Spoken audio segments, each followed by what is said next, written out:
Assalamualaikum warahmatullahi wabarakatuh. Pada kali ini kita akan membahas tentang peristiwa-peristiwa saat kelahiran baginda Nabi Muhammad SAW. Malam kelahiran Nabi Muhammad SAW adalah malam yang bertaburan cahaya yang memancarkan dari langit biru bening. Kehadiran Nabi Muhammad SAW adalah anugerah besar bagi dunia dan seluruh manusia. Adapun sejumlah kejadian menakjubkan menyertai kelahiran Nabi Muhammad SAW banyak diceritakan dalam kisah-kisah. Yang pertama, kehancuran pasukan Raja Abraha yang hendak menyerang Ka'bah. Mereka dipukul mundur dan bahkan dihancurkan akibat serangan kawanan burung ababil. Peristiwa ini berlangsung pada tahun 571 Masehi, di mana pada saat itu bertepatan pada tahun kelahiran baginda Nabi Muhammad SAW. Kemudian, sebagaimana yang diungkapkan Mahzum bin Hani al-Makhzumi, pada malam kelahiran Nabi Muhammad SAW, istana Kisra berguncang hingga 14 ruangannya runtuh, dan api abadi di negeri Persia itu selalu disembah oleh kaum Majusi, padahal sudah beribuan tahun menyala tanpa padam. Seiring dengan kejadian itu, air danau Sawah surut, lembah Samawah kebanjiran, sehingga membuat Kisra dan rakyatnya bingung. Dikabarkan pula seorang kepercayaan Kisra bernama Mujidan bermimpi melihat unta-unta bermuatan berat menurun kuda-kuda, berjalan mengarungi sungai Tigris dan sungai Efrat, lalu menyebar ke sejumlah negerinya. Bahwa menurut penafsiran sebuah peristiwa besar di penjuru Arab akan terjadi, yang dimaksud ini kelahiran Nabi Muhammad SAW. Kemudian setelah kelahiran Nabi Muhammad SAW, kaum jin tak bisa lagi mengintip berita dari langit. Dalam Al-Quran surat Al-Jin ayat 8, dan sesungguhnya kami telah mencoba mengetahui rahasia langit, maka kami mendapatinya penuh dengan penjagaan yang kuat dan panah-panah api. Dan sesungguhnya kami dahulu dapat menduduki beberapa tempat di langit itu untuk mendengar berita-beritanya. Tetapi sekarang siapa saja yang mencoba mendengarkan seperti itu tentu akan menjumpai panah api yang mengintai untuk membakarnya. Quran surat Al-Jin ayat 8. Mereka sebelumnya dapat dengan mudah memperoleh kabar dan perintah dari langit untuk kembali disebarkan ke penjuru ramal dan tukang sihir. Namun begitu Nabi Muhammad SAW lahir, Allah Subhanahu wa taala meminta langit dihalangi dari setan dan dengan penuh penjagaan malaikat, panah-panah api, sehingga mereka tak lagi bisa mendengarnya. Bahwa tatkala tak bisa mengakses informasi mereka, kaum jin berkumpul dan melaporkan kejadian itu kepada iblis. Mendengar laporan itu, iblis menginstruksikan agar kaumnya menyebar ke seluruh bumi, dari barat sampai timur, seraya memastikan apa yang sesungguhnya terjadi. Ditemukan bahwa di kota Mekah ada seseorang bayi yang tengah dikerumuni malaikat. Bayi itu mengeluarkan sinar dan memancarkan ke langit. Para malaikat pun sibuk menyampaikan salam kepada yang dilahirkan, itu Nabi Muhammad SAW. Beberapa kejadian yang menimpa Halimah saat dia itu bersusuan Nabi Muhammad SAW diceritakan dalam Sirah Ibn Hisham bahwa kala itu serombongan wanita dari Bani Zaid datang guna mencari bayi yang akan disusuinya demi mendapatkan upah dan bayarannya, termasuk Halimah yang diantar oleh suami beserta bayi mungilnya. Namun setelah 2 hari berada di Mekah, Halimah belum juga mendapatkan bayi. Di antara bayi yang ada tinggal bayi bernama yaitu Muhammad bin Abdullah yang belum mendapat ibu susuan. Bayi ini tidak dipilih karena kondisinya yatim. Harapan mereka mendapat upah dari pekerja menyusuinya tak akan terpenuhi. Namun karena tak mau pulang dengan tangan kosong, akhirnya Halimah saja bersepakat dengan sang suami untuk mengambil bayi yatim bernama Muhammad SAW itu. Begitu sang bayi diterima dan dibuka kain bungkusnya, Halimah melihatnya penuh takjub. Wajah sang bayi yang bercahaya membuat dirinya begitu kagum karena baru itu ia mendapatkan bayi yang luar biasa. Begitu bayi disusui, air susu dari Halimah mengalir deras. Bahkan unta yang ditumpanginya mereka semula kurus seketika menjadi gemuk dan kuat menempuh perjalanan. Sejak itu, keberkahan pun berlimpah tidak hanya kepada keluarga Salimah, tetapi juga kepada kabilahnya. Pernikahan dengan Sayyidah Khadijah hingga hijrah ke Madinah. Nabi Muhammad SAW sudah tumbuh besar, mengembala kambing kemudian berdagang, dan menikahi Sayyidah Khadijah binti Khuwailid ketika berusia 25 tahun, sementara Sayyidah Khadijah berumur 40 tahun. Keduanya mengarungi bahtera rumah tangga selama kurang lebih 25 tahun, sehingga Sayyidah Khadijah wafat dalam waktu yang rentan. Nabi Muhammad SAW berumah tangga secara monogami hanya dengan Sayyidah Khadijah saja yang tidak menikah dengan wanita lainnya. Nabi Muhammad SAW sebelum dipersuni Sayyidah Khadijah juga pernah menikah 2 kali. Sayyidah Khadijah sudah pernah menikah pertama dengan Atik bin Abid dan memiliki seorang putra bernama Abdullah. Kedua dengan Abu Hala, Hind bin Jurara, dan memiliki 3 orang anak, yaitu Hind, Al-Haris, dan Zainab. Setelah suami pertama meninggal, Sayyidah Khadijah baru menikah dengan suami yang kedua. Begitupun ketika menikah dengan Nabi Muhammad SAW. Sebagai seorang saudagar kaya dan terhormat, meskipun sudah pernah menikah 2 kali, Sayyidah Khadijah disenangi banyak laki-laki. Pria yang berminat untuk mempersuntingnya banyak. Namun pilihan Sayyidah Khadijah menjatuhkan kepada Nabi Muhammad SAW. Seorang pemuda yang secara harta tidak kaya-kaya terlalu. Dalam buku Sirah Nabawiyah Khadijah memilih Nabi Muhammad untuk menjadi suaminya karena dia menilai bahwa Nabi Muhammad SAW adalah sosok manusia yang sempurna kepribadiannya, baik sifat lahir maupun sifat batinnya, bukan karena penampilannya secara sepintas.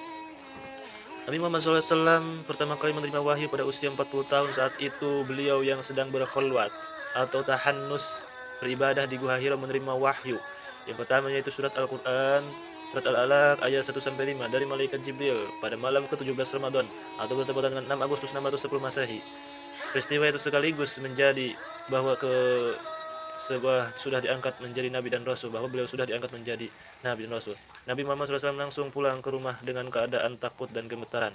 Beliau menceritakan yang dialaminya kepada sang istri, kemudian mengajak Nabi untuk menemui pamannya yaitu Waraqah bin Nawfal, seorang anak pamannya, seorang penganut agama Nasrani yang mengenal Injil. Dengan segala pengetahuannya, Waraqah membeberkan kalau lelaki yang datang kepada Nabi Muhammad SAW di Gua Hira adalah Namus, malaikat Jibril, sama seperti yang datang kepada Nabi Musa AS.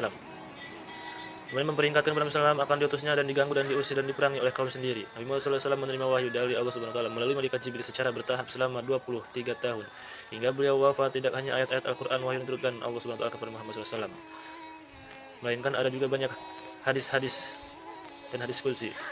Mendakwah Islam di Mekah, apa yang dikatakan Waraqah bin Nawfal benar terjadi di kemudian hari pada saat awal-awal mendakwahkan Islam. Sang Nabi mengalami tentangan, pengusiran, gangguan, dan upaya pembunuhan.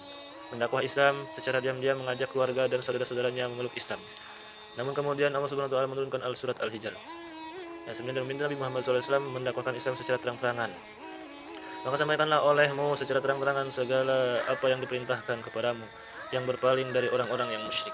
Surat Al-Hijr ayat 94. Dan sang Nabi menyebarkan agama Islam di Mekah selama 13 tahun.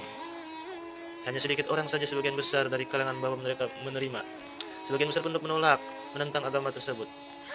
Setidaknya ada 5 motif mengapa masyarakat Mekah menolak Nabi, yaitu pengaruh dan kekuasaan ekonomi dan status sosial, setia dengan agama nenek moyang, iri, dengki, angkuh, percaya, dan banyak yang tidak percaya. Dakwah Islam di Mekah ada 2 sisi. Percayaan menjadi titik berat Nabi Muhammad SAW. Pertama, kepercayaan tentang keesaan Allah, karena pada saat itu masyarakat Arab dijangkiti penyakit syirik. Mereka tidak lagi menyembah Allah SWT sebagaimana diajarkan Nabi dan Rasul terdahulu. Banyak yang menyembah berhala. Kemudian kedua, kepercayaan hari akhir. Selama di Mekah, materi lain yang ditekankan Rasulullah dalam soal hari kiamat, kebangkitan manusia setelah kematian, dan hisab. Dia bertanggungjawabkan semua amal selama hidup di dunia. Dan hijrah ke Madinah setelah mendapat tekanan yang begitu hebat dari kafir Quraisy. Di Mekah, Nabi Muhammad SAW akhirnya mendapat perintah dari Allah SWT untuk berhijrah, berimigrasi ke Madinah.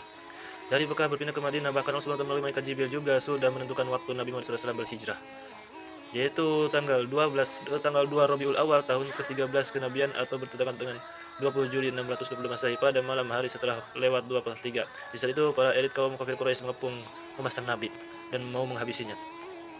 Bukan hanya menghindari ancaman hijrah itu, bukan hanya penindasan dari kaum kafir, tetapi juga menyelamatkan dan menyebarkan Islam di wilayah Arab.